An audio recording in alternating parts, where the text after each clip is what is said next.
Welcome everyone on the panel and those joining us from around the globe for the Global Student Chat. Today, we are once again joined for another student chat on the topic, what does it mean to be inclusive? Let me first of all give you an overview of the Global Student Chat. It is a student led chat that connects K 12 students worldwide to discuss topics and questions about character education, social justice, and citizenship. Global Student Chat creates opportunities for students to network with others, gain perspective, build relationships with others, as well as new learning partners in a literacy rich environment. Experience social media as a powerful tool and platform for learning and establish a positive digital footprint. Thank you so much for joining us. So Samantha, could you just, explain the back channels that involve the conversation today? Sure. So if you're watching us on YouTube, you may sign in with a Google account and use the chat to comment or ask a question. If you have X, formerly Twitter, follow the hashtag Global Student Chat, and hashtag Media Lit Week to read the ideas, thoughts, and questions shared by others. We will use the Q1 and Answer 1 format. You can also participate on our Instagram account by responding to the posts. Use hashtag Global Student Chat to add your thinking and get involved in the conversation. Feel free to share your first name and where in the world you're joining from today. If you ask questions, we will bring them to the panel. Please remember that the audience in this chat is K-12, so your comments and questions should be appropriate for all ages.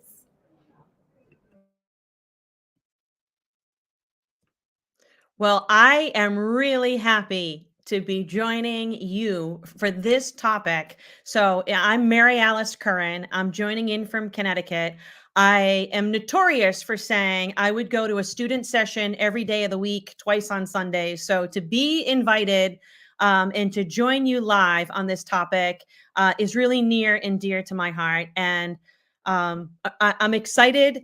I'm excited about this conversation because it is something that I feel like all ages really need to talk about. Absolutely, I totally agree with you, Mary Alice. So first of all, let's go through a little bit of intros. So hi everyone, I'm Namya Joshi. I'm a grade 11 student studying at Satpal Middle School in India, and this is my third year at the Global Student Chat. Really excited to talk about today's topic. My name is Samantha Brown. I'm here at Cardinal Carter in Ontario, and this is Kabir. I'm Kabir. I'm in grade 11 at Cardinal Carter, and it's our first year doing Global Student Chat. Okay, so let's quickly run over the norms of today's conversation. We will be having 30 minutes to discuss 3 questions. Please be mindful that this chat is open students K to 12. Active participation from all classes is how we learn. All comments made during the chat should be positive and productive. We welcome diverse opinions. You may not agree with something someone has said, but we ask that when challenging an idea that you respectfully disagree with the idea, not the individual person. Being respectful online includes using language that is inclusive and culturally appropriate. Thank you so much, Kabir. So let's start with the questions for today. The first question is, in your opinion, what does it mean to be inclusive and why is inclusivity important? Well, if I talk about myself, diversity is the mix and inclusion is making that mix work. I see inclusion as a universal human right. It basically aims to embrace all people, irrespective of race, gender, disability, or any other needs. It is about giving equal access and opportunities and getting rid of discrimination and engaging with others with respect and empathy. It's important, because it brings together different ideas and perspectives, making things better and more creative. When we're fair to everyone, it helps us, work together and be more productive. Inclusive surroundings are even nicer to work or live in, and they attract diverse group of people. It's just not doing the right thing. It's also a smart way to make sure everybody and everyone is, more engaged and happy. So I think the only disability here is when people cannot see the human potential. So I think that's exactly what inclusivity means for me and why it is important. I completely agree. I also think it's about making sure everyone feels valued, and no matter who they are or what they look like, it's like creating a friendly space where everyone can be themselves. I think this is important because it spreads positivity and makes everyone feel like they belong.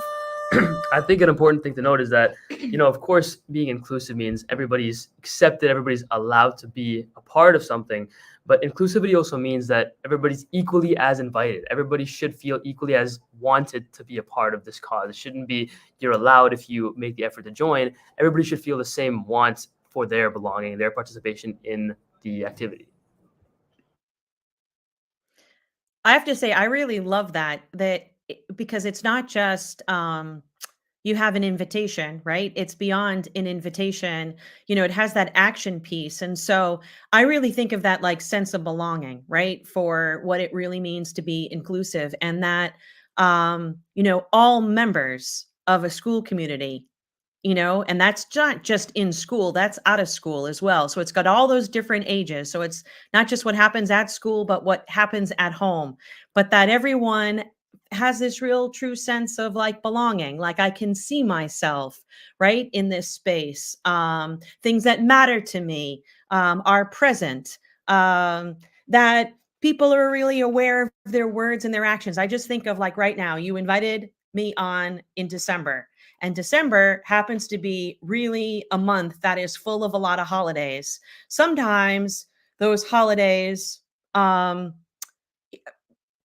grown-ups, I just talked to an educator friend last night that sent me a newsletter that came from an elementary school, and it was all about Christmas.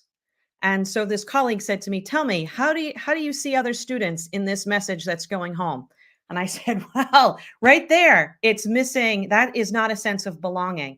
And sometimes when I even think about just holidays in general, just because it's December, is holidays are sometimes hard for people. So how do we, I think this is a great conversation to have, that like right now, to be more inclusive, to be more mindful, to make sure that everybody really feels like they belong. So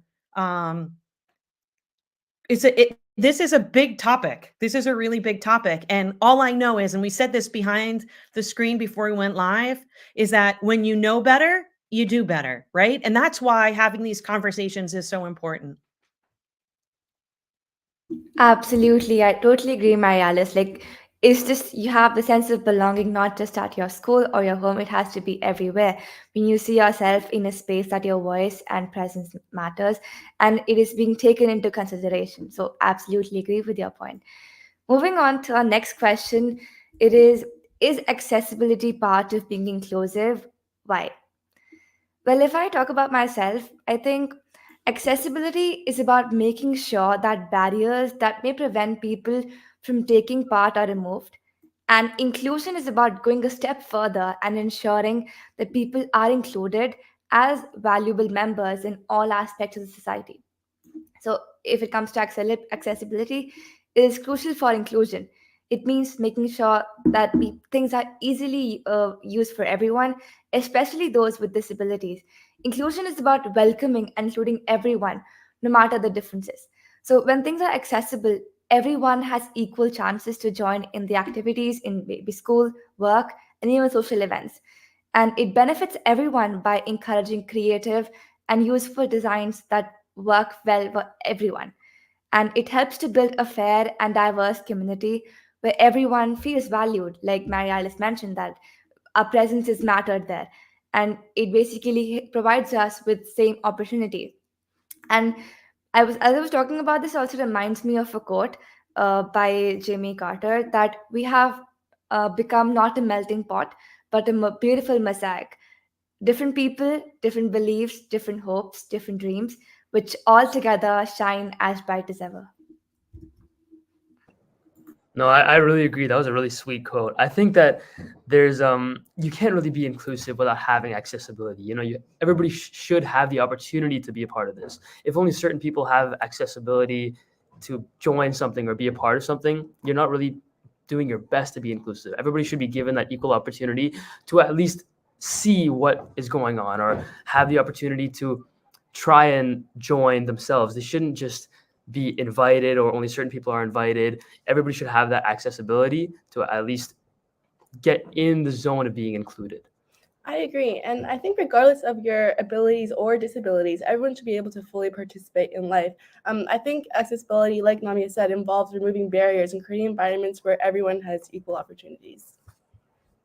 So I just happen to be in that category. So I'm dyslexic, and when I was in elementary school, you know, they didn't really know about dyslexia. My school system didn't know, and they used some very, derogatory, what I feel, terms where they told my parents, and they used the R word to describe what was going on because I wasn't reading and writing at the same level as everybody else. So I became like a label. Like there was a label that haunted me through my K-12 experience. And I'm really proud to tell you I'm an untraditional learner.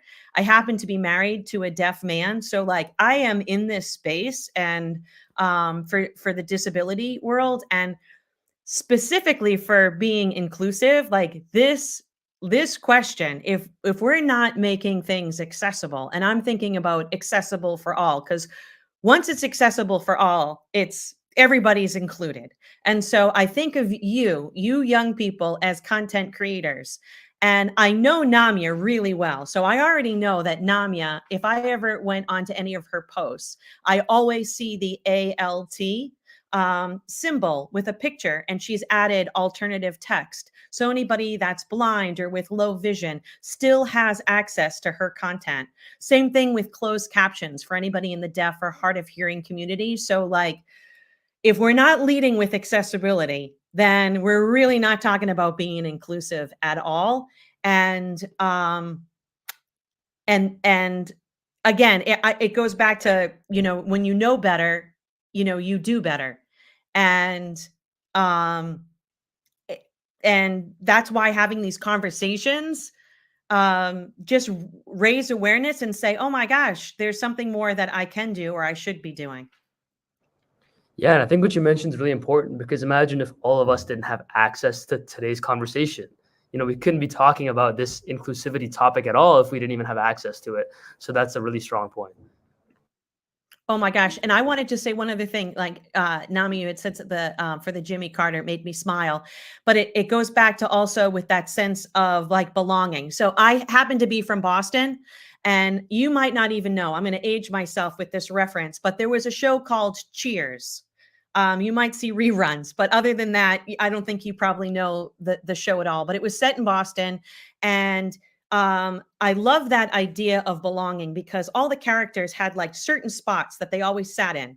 But if that person wasn't there on that episode, their presence was missed. And that's the type of, like, when we're building community, we want to build a community where your presence, like if you're not there, it's missed, it's noticed, it's recognized, because you matter. And that kind of adds into the conversation that the three of you really are diving in deep to today. Absolutely, I totally agree. Inclusion, accessibility go hand in hand. If accessibility basically leads to inclusion, and it goes hand in hand once again. So, moving on to our third question for the day is, do our schools do a good job of being inclusive? How so? If not, what could they do better? I think inclusiveness in schools makes everyone feel safe, respected, and valued. And it varies like from place to place. But I believe improvements are needed, because there's always room of improvement. Like there's nothing perfect, right? And it is very crucial to diversify the curriculum, and it can be done through providing equal access to resources, support for special education, anti-bullying programs, which should be again reinstilling again and again by conducting workshops or one-on-one sessions, community engagements, cross-culture connects. And to give an example, like our school usually does like once a year the AFS cultural exchange programs. So we basically do a culture connect with countries across the world, and that helps us, to understand their culture, share ours as well. Again, we're able to connect with people, collaborate with them, and as well as value their opinion and share ours as well, which is able to, help us to convey our thoughts and listen to other people as well. And it is important that the journey towards inclusivity is very progressive and ongoing, so it should keep on continuing, and schools must reevaluate, you know, the areas of improvement, and most importantly, I think collaboration with parents, teachers, educational experts, providing them the insights as well is very important, so that that knowledge can also come inside us. Before, like, educating us, it is really important that the parents, teachers are educated as well about inclusivity. I think that's a great program you have at your school. I think we should introduce that here at our school. But I was going to say, I can only speak for my school, but I think we've done a good job of being inclusive. For example, we have inclusive washrooms like all around like our school. It's for people that don't feel comfortable using the male or female washrooms, and it's like available to everyone, which is inclusive. As well, there are also like posters and stickers during like certain times of the month or just around the school in general that support different communities. Yeah, I think our schools have made strides towards inclusivity. So, for example, we have an equity club at our school. We have a 2S LGBTQIA plus at the school. We have minority clubs at the school. Me and Samantha, for example, are actually a part of an equity club where we represent our school's equality and inclusivity at the board level. So we talk to other representatives amongst all other schools from our board and discuss better ways to make our schools more inclusive. So I think schools, maybe they're not there all the way, but we're definitely making strides towards being as inclusive as possible. That goes to that when you know better, you do better, right? Like, and I'd have to agree with the three of you that I don't think schools are quite there yet. And especially, the month of December right now, like that newsletter example from, my colleague. But also I've been in a lot of schools, and just because an educator loves that December read aloud, or to show that certain movie, um, grown-ups need to take a step back and look at our own words and our actions. Like, that might be my favorite. That might be like what I consider like one of my fun traditions. I've been teaching for however long, and every December, we have hot cocoa and we watch this certain movie and we read that certain book. But we need to take a step back and we need to really ask ourselves some hard questions. Like, by doing this tradition that means so much to me, um, is it really inviting to my entire, school community, to the students that, are in my classroom? And those are hard conversations to have with yourself, but also hard conversations that, like Namia, you had said, like, we need to involve the parents, the caregivers, the outside community to, really value that there's a lot of different perspectives. And I think some educators, my gosh, they do a wonderful job. They're celebrating all sorts of holidays. But there's everyone, even though I'm in this space, I feel like my learning curve, it's stuck in a curved position. I never want to cross a finish line and say, yay, I finished. I always want to be constantly, unlearning and relearning. And so I hope everybody that's joining us today, or they're going to watch this later, that's all you need, is that disposition, right? Like, I'm just going to be open. I'm going to be open to constantly learning. I know better. I do better. Truly, learning never stops. It's a continuous progress, and we get to learn something every day. And I totally agree with the point that we should never, cross that line. That, yeah, I've learned everything today. Now it's all done, because it keeps on continuing, and one must never stop learning. And again, even if it's about inclusion, accessibility, or beyond that. So moving on to our fourth question is, how might we be more mindful in our communication to ensure everyone feels included? Well, I'm a person like who really believes in mindfulness, and it is basically a state of being present and fully engaged at the moment. And by practicing mindfulness, you can become more aware of your thoughts, emotions, physical sensations, which can help you to communicate more effectively. It has helped me a lot. Additionally, it helps us a lot to manage stress and anxiety, which, are very common while we are studying or doing some project works. So when it comes to, communication, so the first and most important thing is to listen actively and show empathy. Because when you're listening actively, that is, I believe, the most fundamental aspect of effective communication. When working, in teams, it's even more critical to listen actively. That can help to build more, make sure everybody's heard and understood. Additionally, it shows that you're being empathetic, and it's helping you build trust with the people you're working with, as well as, even if you're not agreeing with the person who you're listening to. It's very important that we value their perspectives and their feelings, and that's exactly what we learn at the Global Student Chat as well. As well as second point would be very being more respectful and open-minded when communicating with people in teams or with one-on-one as well, because that means being aware of cultural differences or avoiding making assumptions and based on anything that we know before. As well as being open-minded, I believe helps us to consider people's perspective, ideas, even if they might differ from our own, because when working in teams, different suggestions and different solutions when work together brings out the perfect solution. So yeah, that will be my answer. I agree with you, Namia. I think if we really put in our effort and focus on proper communication and being mindful and actively listening, we can make everybody feel as included as possible. We can practice active listening without judgment, which is really important, using inclusive language that respects diverse identities and perspectives, being aware of biases and create a safe environment to open dialogue and open conversation, be sensitive to cultural differences and individual preferences in communication, and validate diverse viewpoints, and very importantly, seek clarification to ensure understanding, because it's okay to not always know the right way to say things. Seeking clarification from anybody is really important. I think going off of what you said, there are like two minor things you can do that can make like a really big difference. I think actively listening is important. This means giving your full attention when others are speaking. This shows that you really value and respect their opinions, which creates this sort of safe space and everyone feels heard. Secondly, I think avoiding stereotypes is really important. This means you should treat all individuals the same, and this goes back to the saying, treat others how you want to be treated. Yeah, I love that idea of just being present and being an active listener.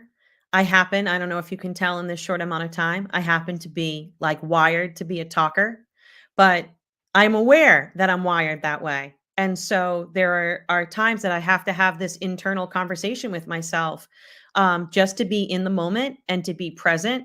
And that while I'm in this conversation, like anytime I couldn't try to live post anything or respond to any comments, like I need to be fully in I have to be present with you, right? Making eye contact, because I am not good. I know this about myself. I'm not good at trying to multitask. And so I think, having that sense of awareness that just because my device might be dinging or buzzing or what have you, when you are in the presence of another human being, nothing should take any precedent that I'm going to lose my attention and I'm going to look at my device, or I'll say one more thing and let me just respond. That's important stuff.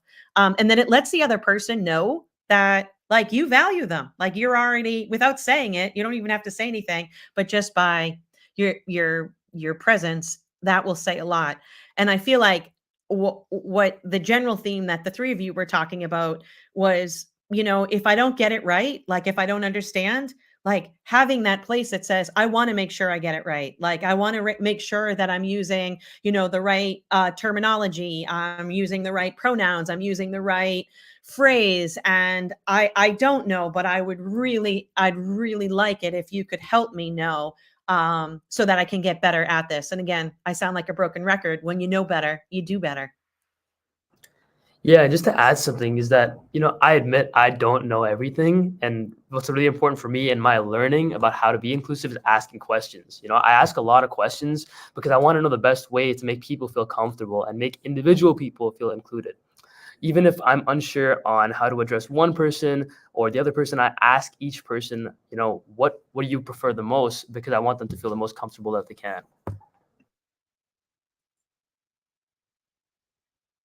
Absolutely, totally agree with both of you. Moving on, I think we have another question. That is, what are the benefits of being part of an inclusive society? Well, according to me, I would say, first of all, being part of an inclusive society would be having diversity of perspective that helps us to learn from them as well as share ideas. Secondly, it would be being more creative, because when we are part of an inclusive society, there'll be different ideas which will help us to become more creative, and as well as which leads to becoming more innovative, for bringing out solutions to problems and solving them together in a team. It helps us to become more socially active and being able to understand what it leads to, being more empathetic or being more kind, valuing a people's opinion, being an active listener, as well as being able to present our thoughts in a way that people are able to listen to them as well. Also, I think it also helps us to focus more upon how we can problem solve things, because when we are working in together in teams, part of inclusive society, we'll be able to together work along to reach the problems and basically use the effective approach to problem solving. So most importantly, there are different aspects that come here, and most importantly, I'll also talk about cultural enrichment, because if you're part of an inclusive society with different cultures, so you'll be able to share with each other and learn from one another as well. So when we are part of an inclusive society, we basically learn, grow, share together, and reach the goals together. I agree. And also, I think including others embraces more diversity. We create a more accepting and understanding society. It helps us learn, I think, like different perspectives when you're being inclusive.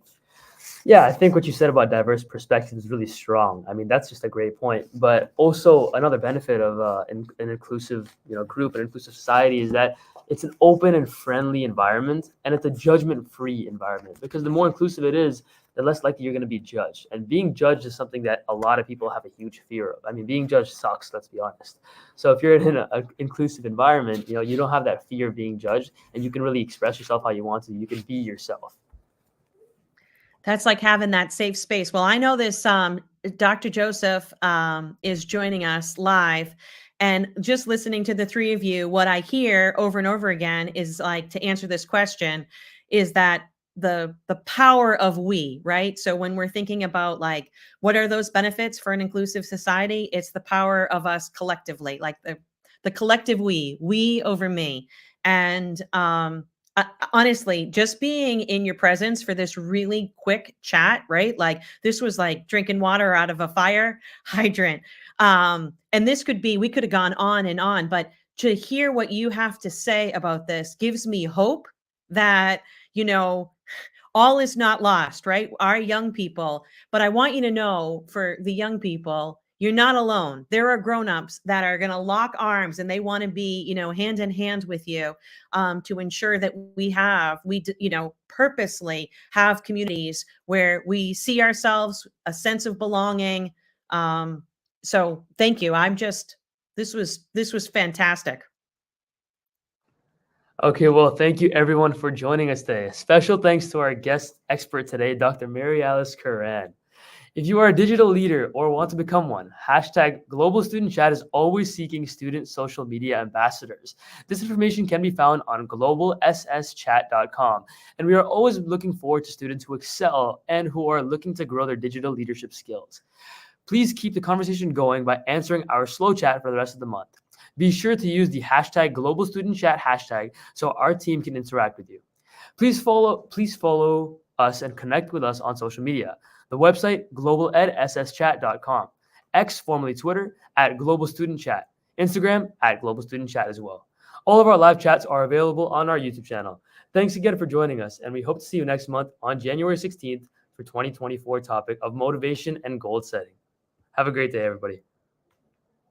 Thank you. Thank you.